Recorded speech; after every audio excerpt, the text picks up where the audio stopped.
Good afternoon and welcome to 3 o'clock with SOC. Give me a second while I welcome our Spanish-speaking neighbors. Buenas tardes, gracias por estar con nosotros hoy día a las 3 p.m. con SOC.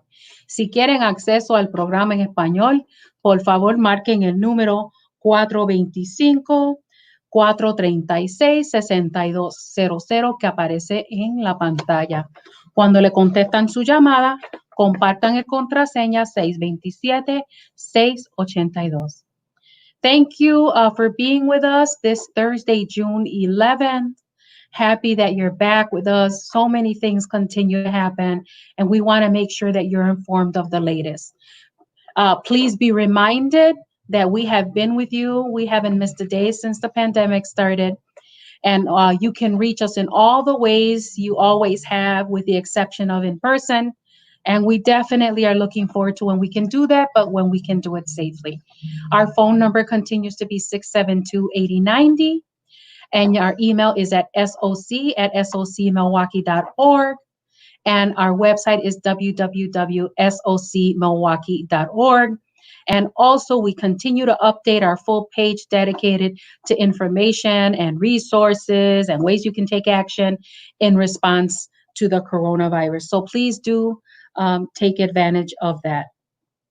I want to remind you of all the things that are happening and the ways that you can participate and the things that are coming up. For those of you who are listening in Spanish, you can obviously, as I just shared, be on a phone conference call and hear everything that's happening. It's being interpreted in Spanish. In addition to that, we post this forum with the Spanish overlay.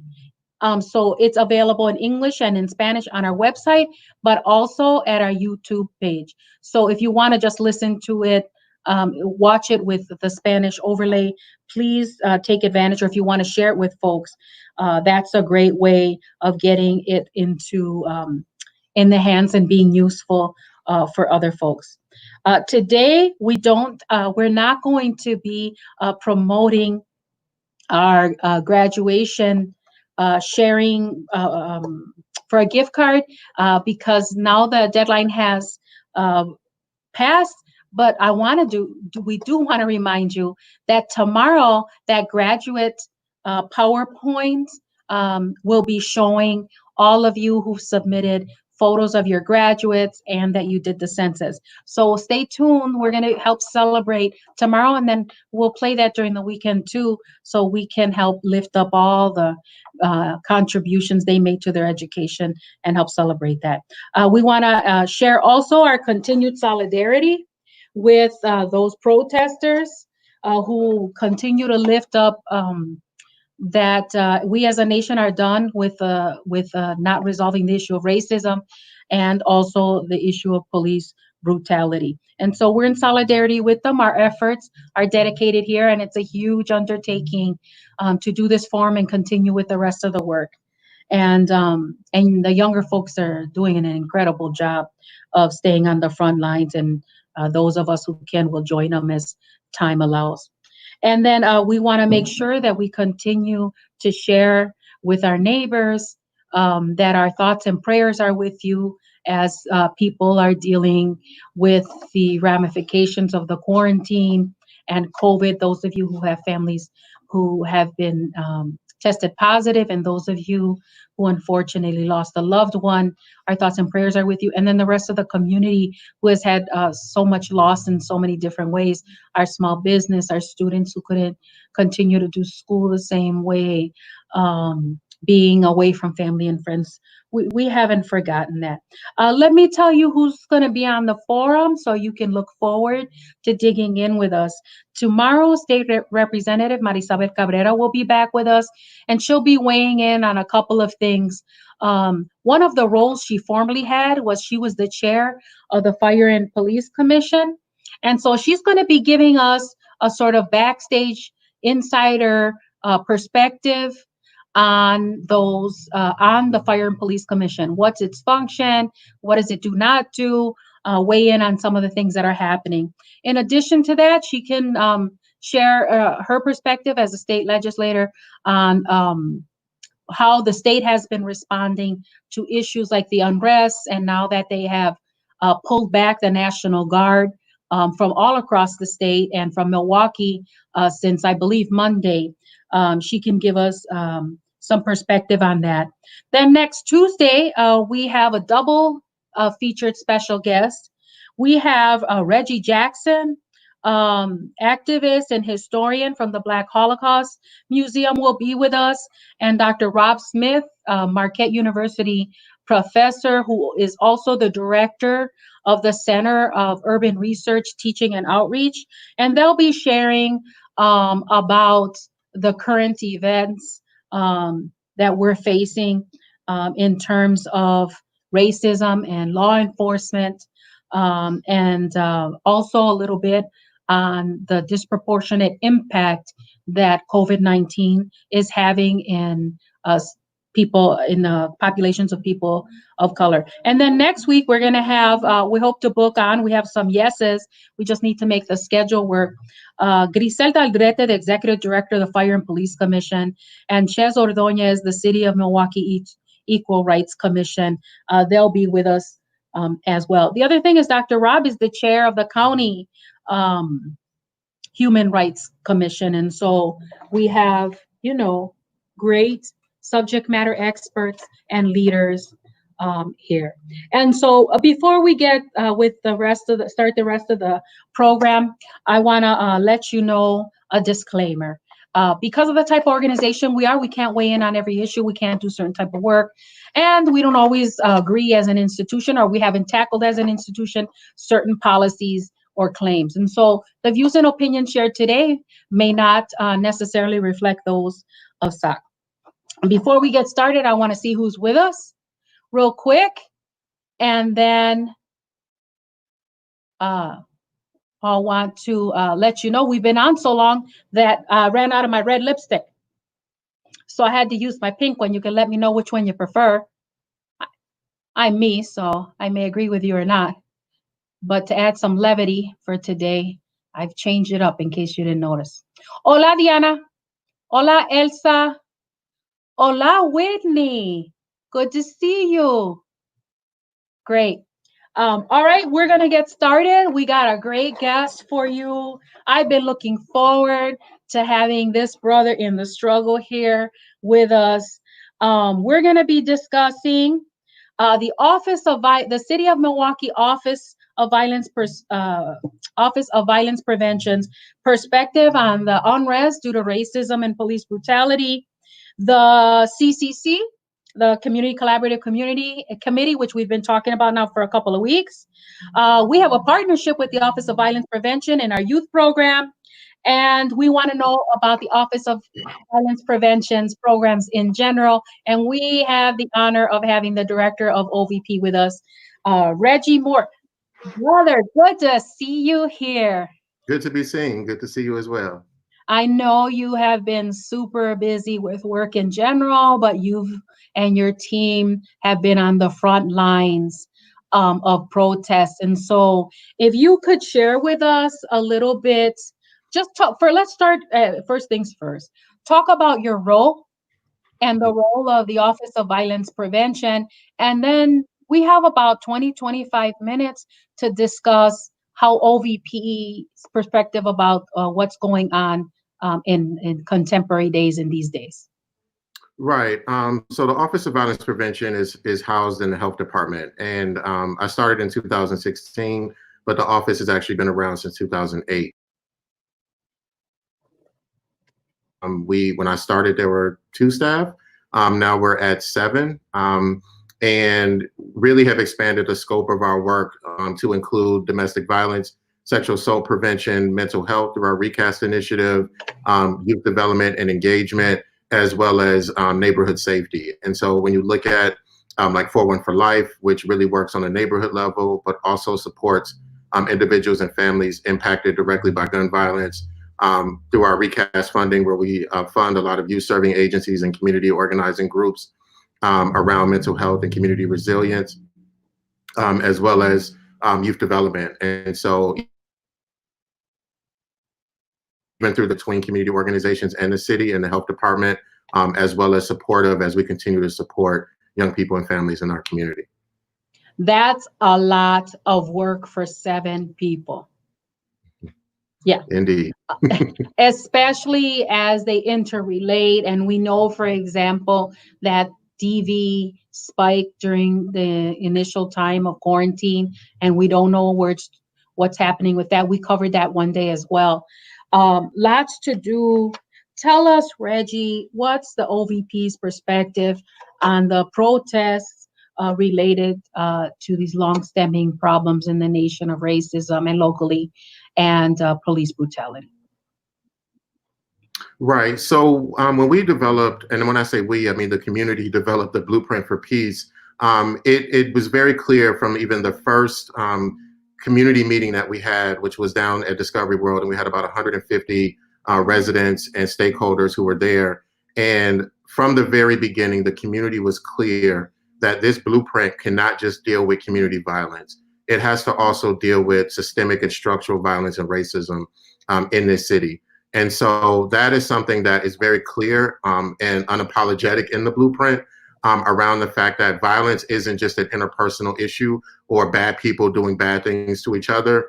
There are factors that contribute and increases a community's risk for violence to occur, both on a community level, but also on an individual level. So when we talk about exposure to trauma, when we look at domestic violence in particular, if you talk to many of the perpetrators, they will talk about the fact that they grew up in homes where violence was normalized, and particularly domestic violence.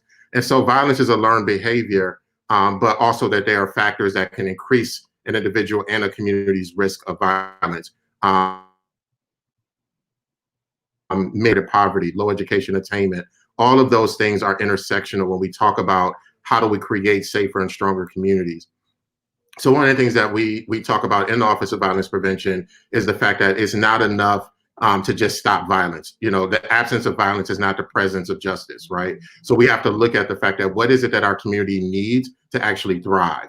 Safety should be a foundational given, right? That should be the standard. And so we build upon that to say if people are safe, they're more likely to engage and utilize parks. They're more likely, if they have access to living wage jobs and employment, they're less likely to engage in crimes for survival.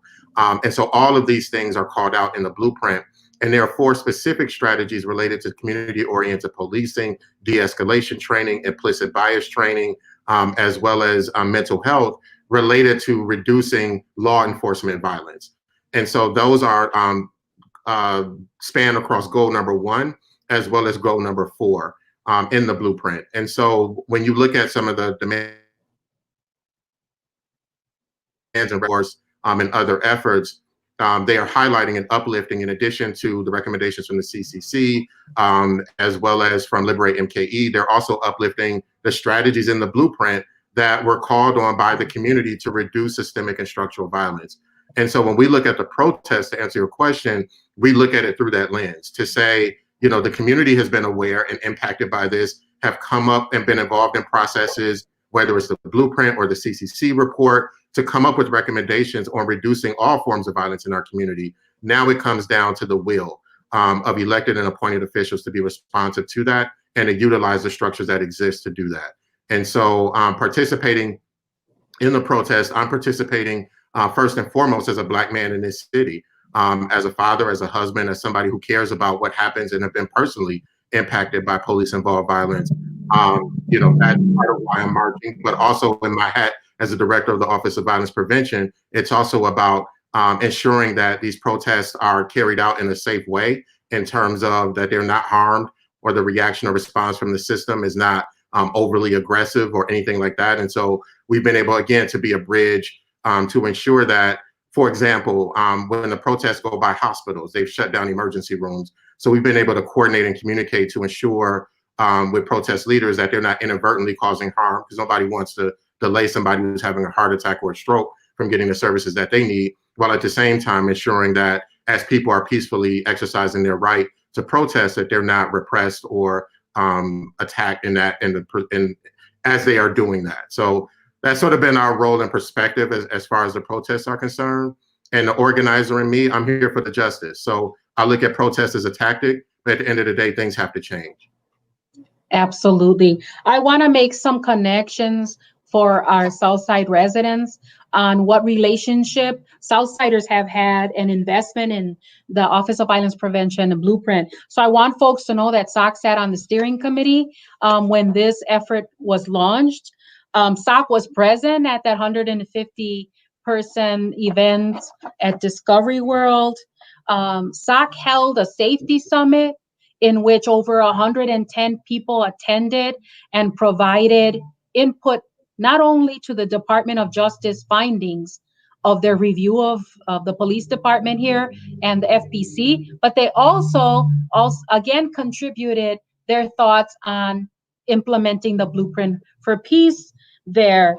And the other connection for Southsiders when we talk about violence prevention is that there are two neighborhoods identified in the Blueprint for Peace that have been categorized as high violent areas. That happens to be the area around Lincoln Village and the area around historic Mitchell Street. And so just to make the connections for our district folks, because we're an organization that is mission is district oriented, meaning a geographic area. That's the connection, folks, for our work here and our living here in the near South Side and investment in the Blueprint for Peace. And we have partnered with Reggie and this new team since inception. And so we have a lot of work to do together, and we've invested in each other a lot. So just wanted to point those facts out. Reggie,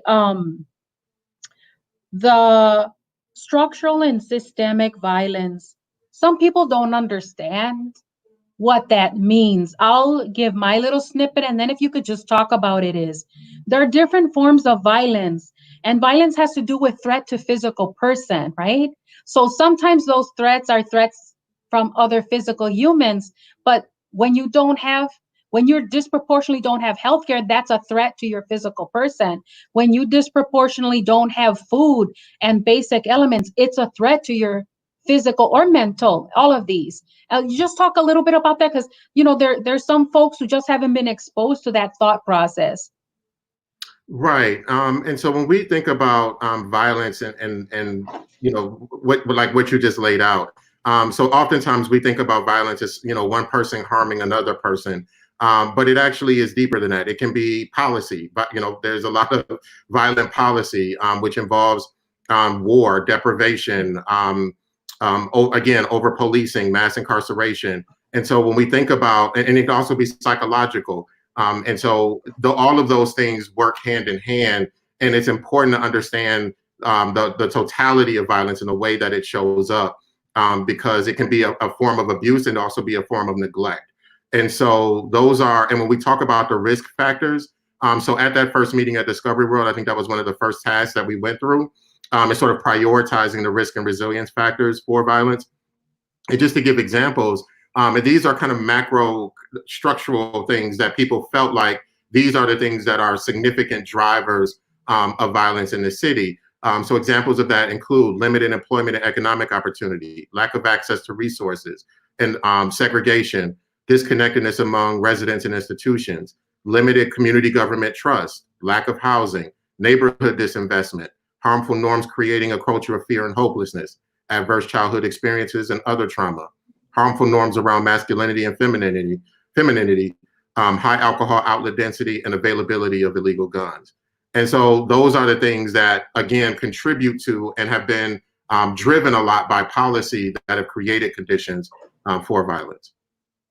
Thank you. I think it goes a long way. We're trying to use this medium to also share with each other, learn and share with each other about all the struggles that we have before us.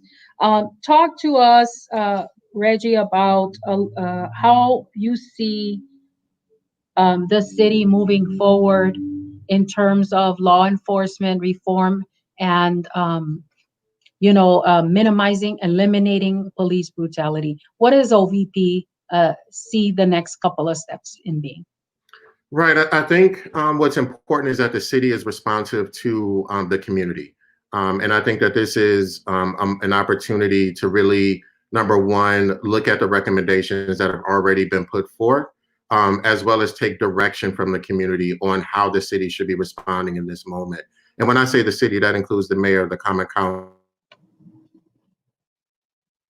and really, because again, when you think about OVP's connection to the blueprint, FPC and the CCC effort, and obviously the mayor and the common council's legislative and oversight role of the city, I think it's very important that we're all aligned and hearing the same feedback from the community and thinking about what is the appropriate structure to move forward. And so that's the role that we see in terms of literally following the leadership of our community and responding to the demands and the recommendations that are put forth over the years. Yeah, we wholeheartedly agree. What's missing here is folks are trying to problem solve or move forward without a genuine partnership. And the only way we move forward as a city is if people come to the table in genuine partnerships, dig in to problem solve, and that has to include community. I'm glad to hear you say that. And so I think you may be aware that we have battled for a couple of weeks recently around the lifting up the Community Collaborative Committee and demanding it be recognized, and for the voices of those 45 hubs, the people who participate in, to be heard. And so will you talk about your thoughts about how the CCC plays into solutions moving forward? Right. I think the CCC is critical. I mean, I think the work that was done with the first iteration of the CCC was powerful and important, and the community engagement that I've seen in the city. And so around a very critical issue. I mean, when we talk about issues of violence and issues of police reform, people have a lot to say, and people have a lot of experience and perspective to offer on those topics. And so similar to the blueprint process, I was, very impressed with the level of community engagement. And I know, and I was there when those recommendations were presented to the FPC. And just to speak frankly, I think, the FPC is one of the most powerful, what I would consider citizen, review boards or accountability boards in the country. And they need to act like it. And they're our neighbors and they are residents, and, they're obviously appointed, but they have an extreme amount of power and influence. And I think it's important that they take those recommendations seriously, and they're appointed to do that. And so, again, OVP and in the health department stands to be a partner in that.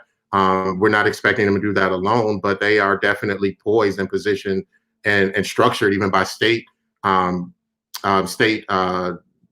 resolution, carry out that role. And so that's what I would love to see, and the fact that many other cities don't have the structures that we do in place. And so even with the sort of CCC 2.0, again, I think it's an opportunity both between the FPC and the CCC to work together with other city departments like OVP and DOA to ensure that these recommendations are heard and move forward effectively. All right, I'm going to pause here to say some hellos and to encourage our viewers to ask questions. And then I'm going to say a couple of things about the CCC to tie in our discussion. Hola, Miranda. Didn't get to say hi to you earlier. Lillian, Marianne, Chad, Drea, I'm going to get to your question in a little bit. So please go ahead and post your questions while I remark. A couple of things that I want to reinforce and just respond and lift about the CCC. In addition to the 45 hubs of groups of people, 3 of which were police officer groups, the hundreds, I think it was 700 or more folks, gave input into the Department of Justice to begin with. So that Department of Justice findings of the police department and the FPC, the Fire and Police Commission, included so many voices. And then we took that report of all those voices and the investigation to the people, to 45 groups. They gave problem solving and feedback.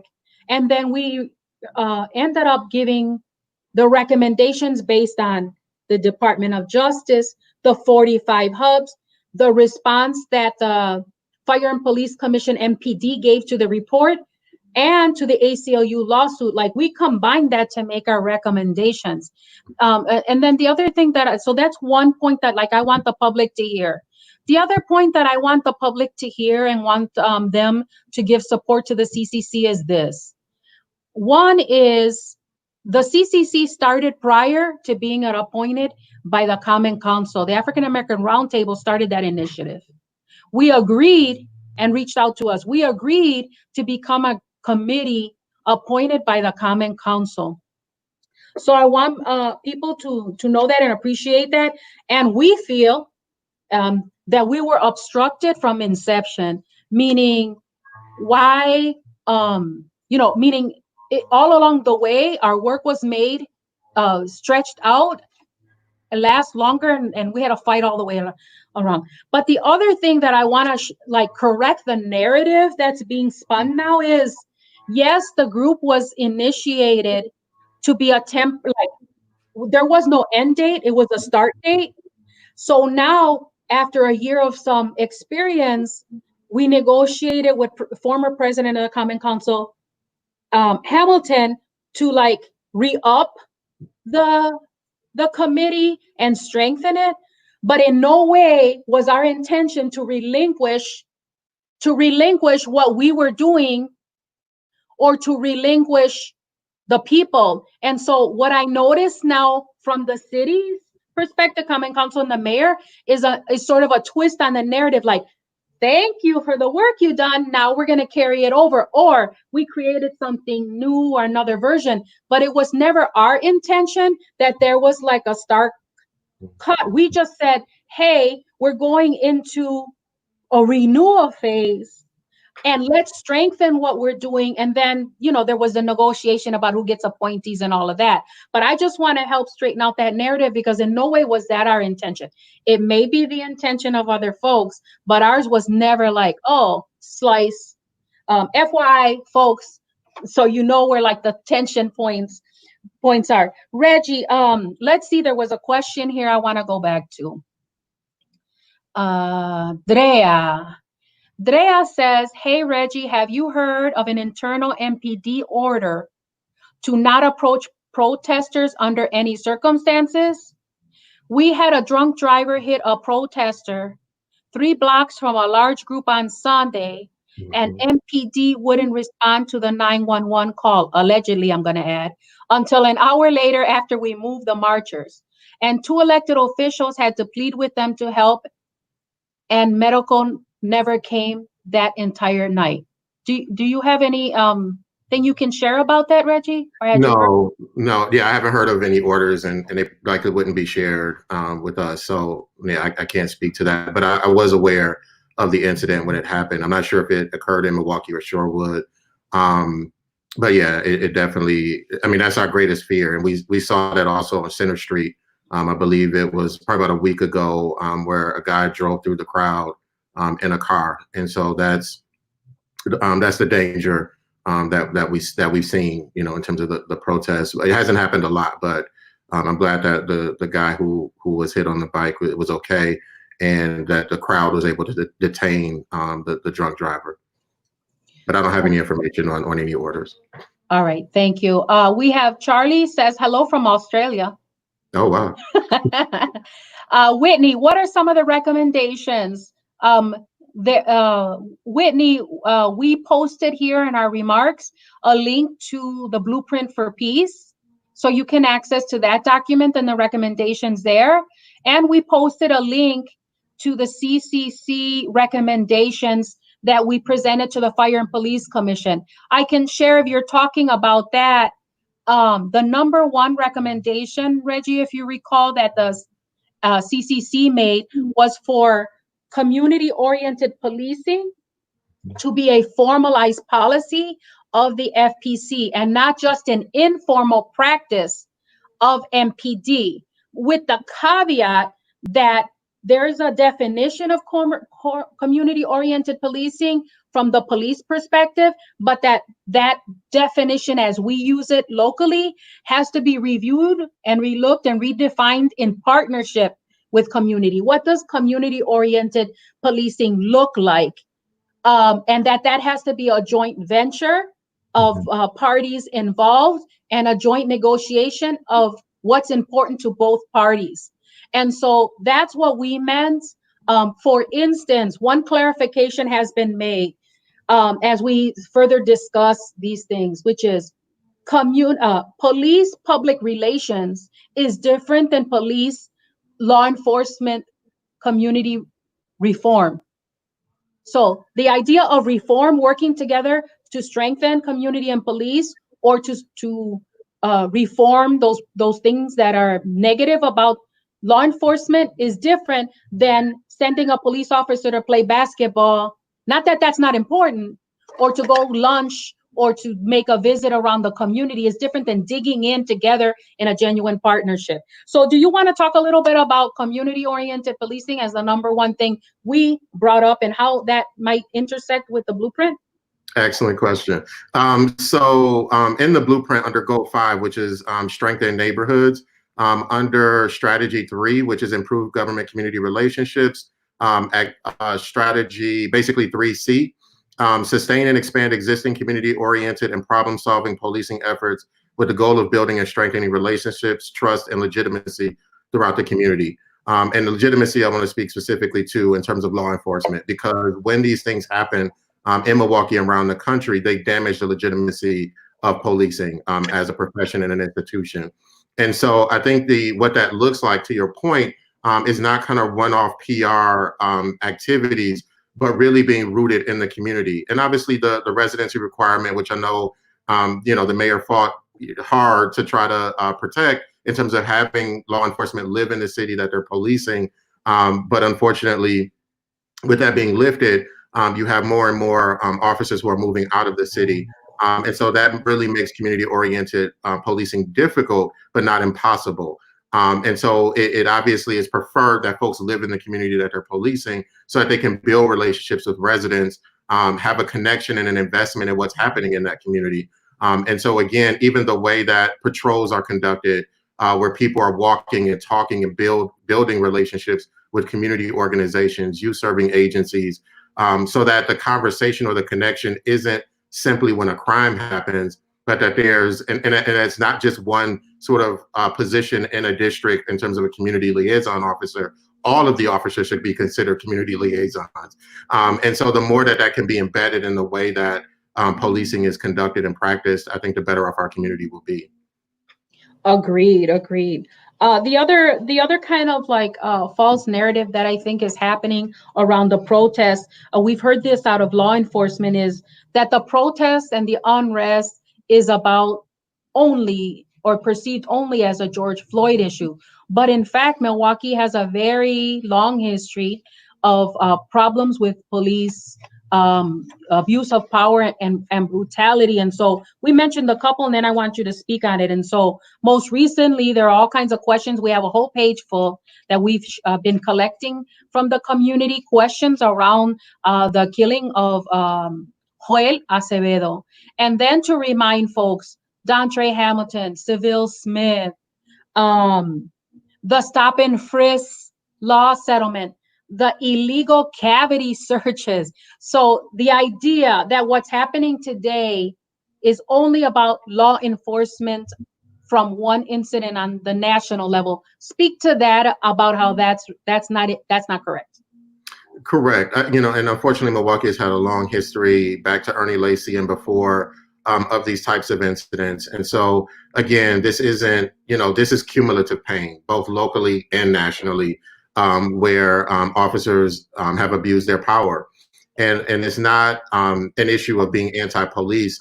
It's looking at, again, the culture and the system of policing that protects and doesn't hold people who abuse that authority accountable. And that's really what this comes down to. And this puts all law enforcement at risk. And so it's not enough for, when we talk about so-called good and bad police, it's not enough to just say, well, I'm a good cop because I don't abuse people. It's also about, are you speaking up and holding your peers accountable for those who do abuse their authority? Because again, as we've seen from the George Floyd incident and others even in Milwaukee, where one bad decision by an officer to abuse their position or their authority can result in what we're seeing today. And so I think what people are asking for is greater accountability and a greater examination of the culture, the purpose, and the structure of policing, and what does it mean to produce public safety. Agreed. I mean, I think that we can't violence our way to peace. I'm sorry, go ahead. No, go ahead. It cut off. No, I was just saying, like, you know, the folks that the systems that we rely on to serve and protect can't abuse that authority in a way that further harms the community, because again, that breaks down the trust that's required for legitimate policing to actually occur.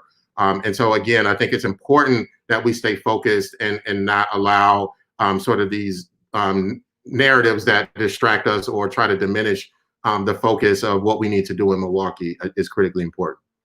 Yeah, how I try to explain it to folks who don't understand is all that we saw in that video is all that's wrong with the whole structure, system, culture, training of law enforcement in this nation in a long while. So when we saw the officer continuing to use such brutal force when the person was already subdued, we know what that means.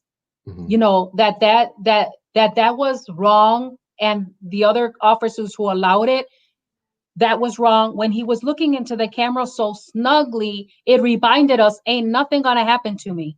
Mm-hmm. I have no fear of this, of snuffing the life out of this person. Matter of fact, I'm doing it as a trophy. And all that says to all of us is that incident reflects all that's wrong, not just that incident. We know that we suspect your partners aren't going to intervene. We suspect that even when you subdue someone, you're going to harm them, even put their life at risk. We suspect that you're being arrogant about it because you know that there's a code of cover up and wrongdoing amongst the culture in your organization. And even when people want to talk against it within the system, they're going to feel like they can. And we know that in most cases, almost every single case, there's not going to be prosecution. And that's where the connection is missing for folks. They think, oh, it was a bad apple. No. If it were only, right? Mm-hmm. So folks, when you're confused about what the message is, it's way deeper. And as Reggie has shared, more complex. And a lot of things feed into it. Reggie, we don't have time, but we'll have maybe some of your staff come back so we can talk, your youth staff, we can talk about our partnership that we've had with our youth organizers for now, I believe the third summer. I know we have an invitation to our meetup because we're going to do a mental health week coming up. Nice. About trauma care, etc. And so we look forward to having you all back and then continuing the work that we have to do together. We appreciate your leadership and all the work that you're doing. Thank you. Thank you. Be blessed. Be safe. Thank you. All right. So grateful that we were able to make some time, and Reggie contribute some time given all the work that they have to do. I'd like to invite Marlene on and ask her to give us a coronavirus update. While she's doing that, I'm going to view your comments, see if you have any questions or concerns. Hola, Marlene. Hi. Glad to be here again. So today I'm going to talk about two things. We're going to talk about COVID phase 3, just a quick update on, not an update, but just like a recalling like what phase 3 is right now, and a Milwaukee face mask policy has just been implemented. So for phase 3, according to the Milwaukee Public Health Department, we're currently in yellow of phase 3. So that means that restaurants and bars and salons and barbershops have increased their capacity by 25% in Milwaukee. But you should, also continue to social distance and wear a mask everywhere you go, even when you do go to a restaurant. And just remember to protect yourself, because when you protect yourself, you're also protecting the loved ones around you and of others. The new Milwaukee face mask policy was implemented due to recommendations of the CDC. So the Milwaukee County is issuing a universal face mask policy to ensure the health and safety of the community and its employees, contractors, vendors, volunteers, service users, and the general public entering county facilities and grounds with a controlled entry point. So face masks are not required, but are highly recommended at the airport, on buses, and at outdoor park spaces, including beer gardens. At areas where face masks are required, Milwaukee County is working to make disposable masks available to the public as soon as possible. The county is also working to make disposable masks available on buses for riders who choose to wear one. Acceptable face masks include cloth face masks, such as a handmade and sewn cloth mask, scarves, bandanas, or disposable face masks, such as non-medical grade paper or procedure masks. Children ages 3 through 12 should only wear a mask if a parent or guardian is monitoring to make sure it is worn safely. All children 12 years old and under must remain within 6 feet of their parent or guardian or household unit, and those who are small enough should be in a stroller or cart. Children ages 2 years old and younger are exempt from wearing a face mask. So that's my update for today, and I hope you continue to stay safe. Thank you, Marlene. We so appreciate your contributions. Keeping us up to date on everything that's happening because things are moving so quickly. All righty, let me take a look here at any new questions. Andrea, it was in Milwaukee, an officer stated that the two elected officials. Okay, so Andrea, I would suggest that you send that over to Office of Violence Prevention to look into. And also, that could be the person who was impacted could file a complaint with the Fire and Police Commission about not receiving services. Esperanza, can in the future meeting the subject of bring on the National Guard be presented with a part of fall into a situation in a civil arrest situation who gives the order? Perfect question. Esperanza, this thing is sounding a little fishy. So let me know if I need to, let me play with my volume a little bit. Sometimes that helps. Let me know if that's better. Esperanza, two things. Tomorrow, Friday, State Representative Marisabel Cabrera will be with us. And one of the topics she's speaking to is the pulling out of the National Guard. So we can ask her. Also, in a previous show, we had, I believe, Ed Falone, Marquette University law professor, talk about the technical aspects of who can call the National Guard for what purposes. It looks like you guys are having a problem hearing me. Give me a little feedback so I can do a couple of things in order to try to help.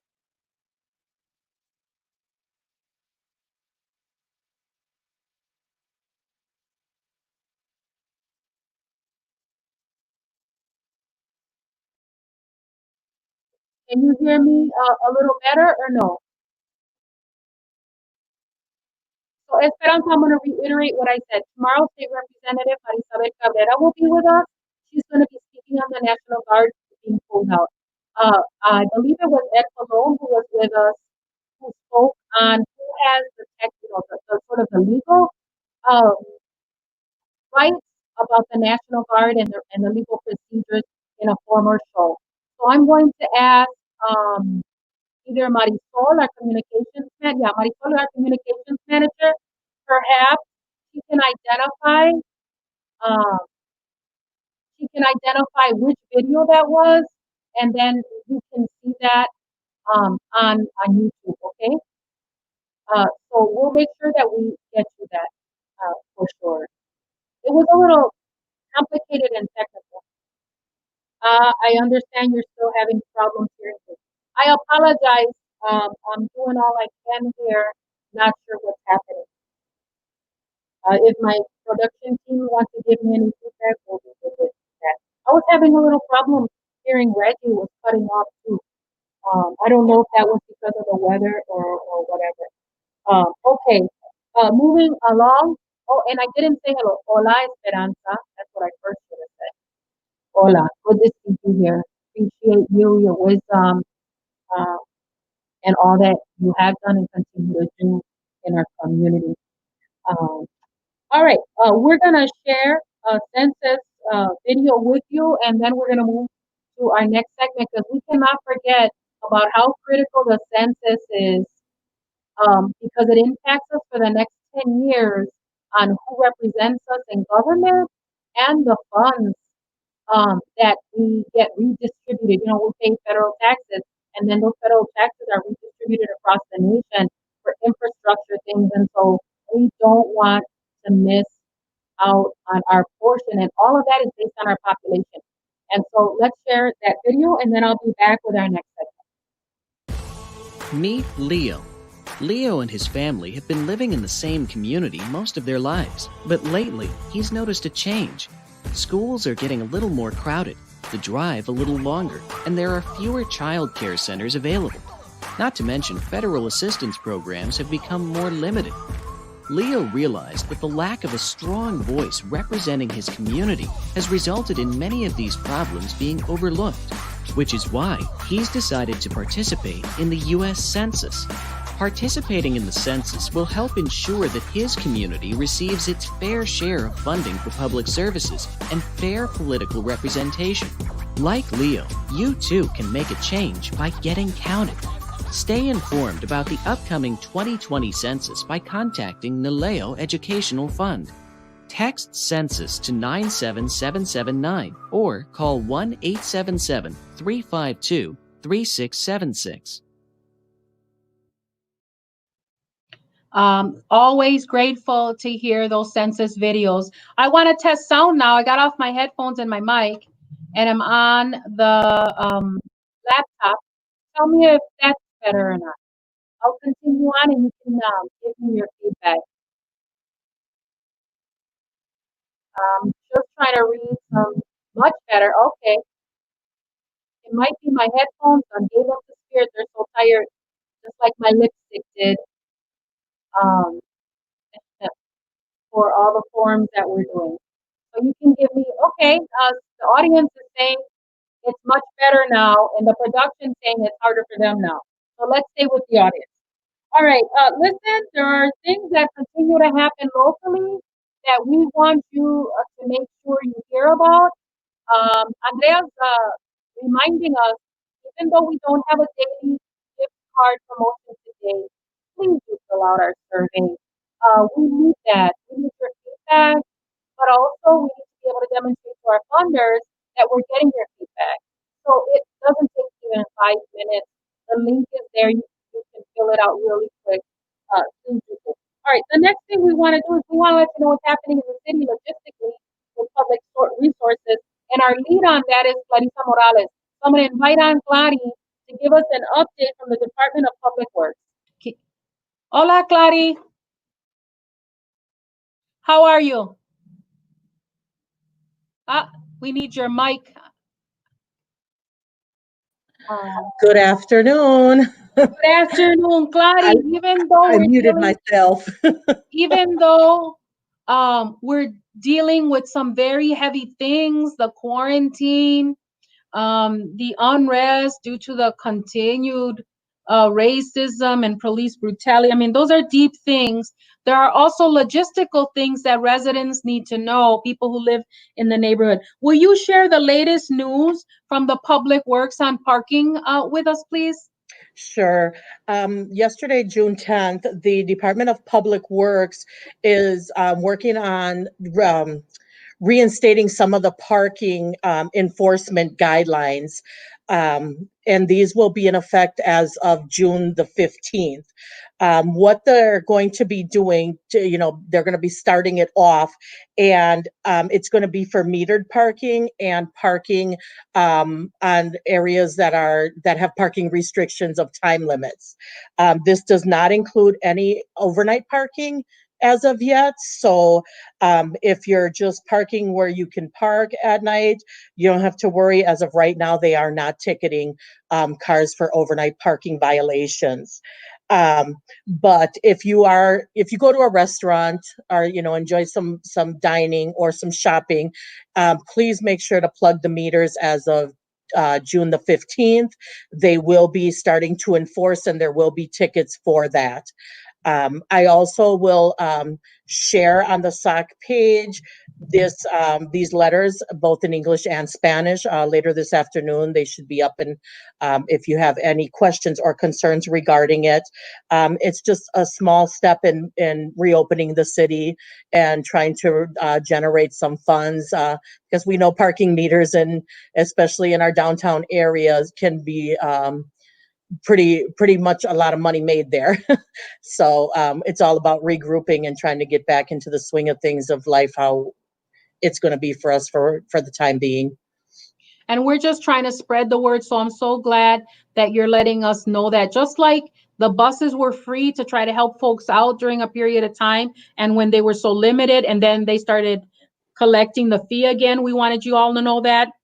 And now, as these other things, like Claudia says, as they open up, things will again start to click in, and we don't want you to have to pay unnecessary fees during this hard time. Claudia, I assume if somebody gets a ticket for overnight parking, they could use that letter as part of the reason why they thought that they were parking. So we want to remind people, come to our website to get some of these. We're just sharing what official sources have put out there in writing. So we'll always have the backup for you on our Facebook, so you can go back and trace that. Thank you, Claudia. And as all these things start, we know you'll be back with us, keeping us on top of all of that. Yeah, we'll try to get back on next week, and we'll do an update on housing, because I know that's a big concern right now with eviction. So I'll see you guys next week with that update. Thank you. So appreciative. Let me tell you guys, we have some incredible staff.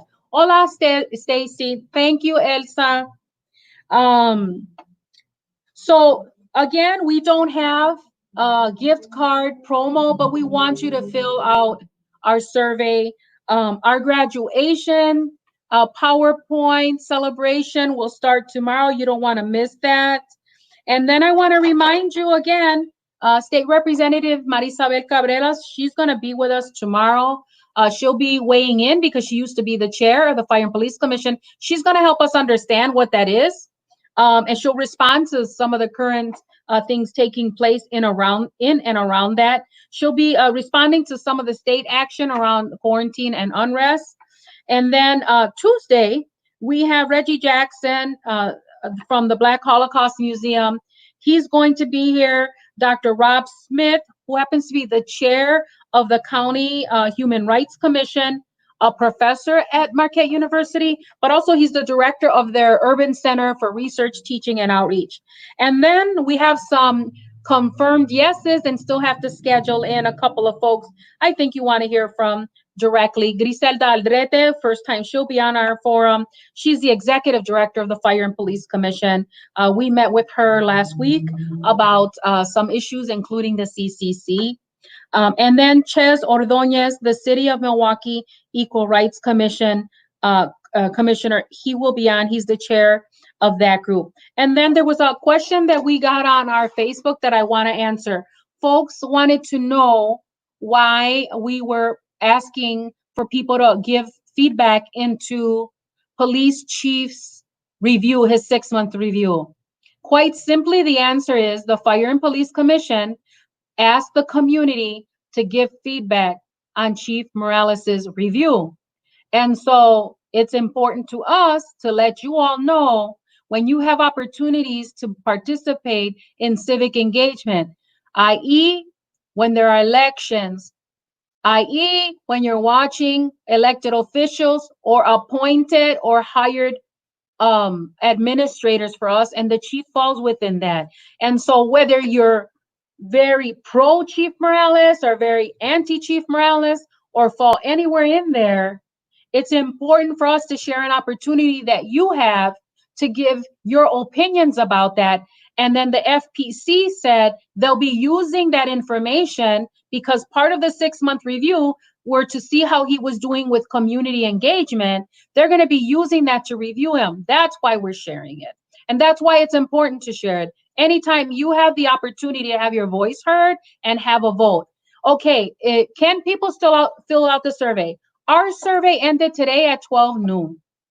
Why? We needed enough time in order to get all of your input. And I think we hit 200 or something surveys. So we promised you all that we were going to create a space where you could give input if you wanted it to be confidential, for your identity not to be shared, so you wouldn't be singled out or feel like you're going to be retaliated against from anybody or anybody, a body in terms of group or any individual. And so that's why we open that survey. Elsa saying, can we get an extension? I don't know that that's going to be possible, Elsa, because tomorrow we have a back-to-back day and our staff won't have the time to do the work she has to do in order to get it into the Fire and Police Commission in time. So our deadline was today at 12 noon. The Fire and Police Commission is still taking feedback tomorrow. I'm not sure what time it ends. Maybe someone can find that out and post it here. You can still, give it to the FPC. And if you want some confidentiality, Elsa, maybe you want to gather information from your constituents and put it in a doc and send it. That's a way you can kind of give them the security. And also I wanted to remind you all that our district of service is a geographic district. And so we serve First Street through Miller Parkway, the Valley through Oklahoma. And so I wanted to make sure, so people are speaking for the South Side, and some individuals from the South Side are speaking for the whole South Side.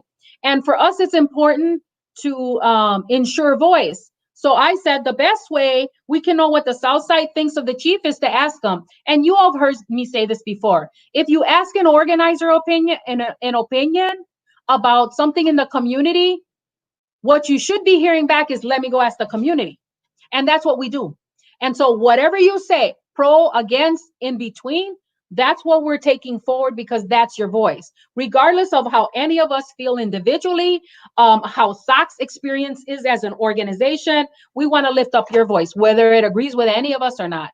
That's what's important to me, that the South Side tell its own story and doesn't let other people tell it for them. Other people from outside the city and other interested bodies. So that's what's happening, but you can get your input into the FPC.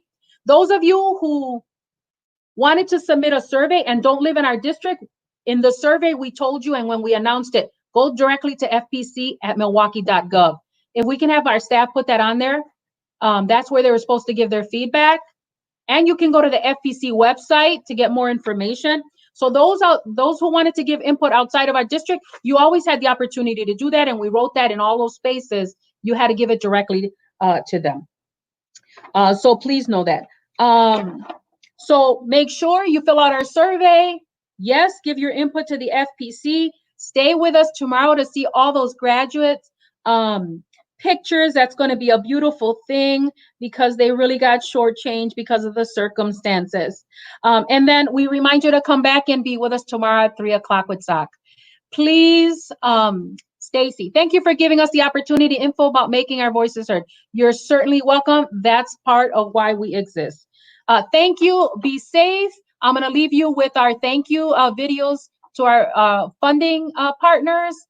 You're welcome. Elsa, echoing the same thing about voice, and we'll see you tomorrow at 3 o'clock with SOC.